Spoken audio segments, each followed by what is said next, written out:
Bugun sotuvga olib qolingan telefonlarimiz bilan tanishtirib o'taman. iPhone 14 Pro Max so'rayotganlar uchun korobkadagi mitlik 83 ohm stagisdan. Telefonimizning holatlari yaxshi holatda, hech qanaqa aybi nuqsoni yo'q. 128 talik bo'ladi. Telefonimiz narxini $595 ga qilib beramiz. Qiziqqanlar bo'lsa aloqaga chiqaverasizlar. Qulay narxda iPhone 13 Pro Max so'rayotganlar uchun korobkadagi mitlik holati idealidan telefonimiz 86 ohm da bo'ladi. Hech qanaqa aybi nuqsoni yo'q. Narxini bo'lsa $485 ga qilib beramiz. S24 Ultra so'rayotganlar uchun koreyskiy variantidan bitta sim kartali bo'ladi. 5 korobka holatda. Telefonimizning holatlari yaxshi holatda, hech qanaqa aybi nuqsoni yo'q. eSIM gacha MK ro'yxatdan o'tgan. Aloqaga chiqaverasizlar, narxini arzon qilib beramiz. S15 so'rayotganlar uchun yana bir ideal holatdagisidan. Telefonimizni root bilan adashtirmaysizlar. Ofitsial MKdan o'tgan bo'ladi. Rootini bilasizlar. Bank ilovalarini o'qimaydi. Xudo xolasa bu telefonimiz hamma programmalarni bemalol o'qiy oladi.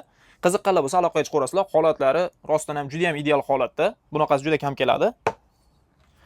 Redmi modellar arzonroqdan so'rayotganlar uchun Redmi 14 korobkadagi mitlari bilan holati ideal holatda. Bemalol aloqaga chiqaverasizlar. Telefonlarimizda hammasini O'zbekiston bo'ylab bepul dastavkalari bilan yetkazib beramiz. Qiziqqanlar bemalol kelaverasizlar.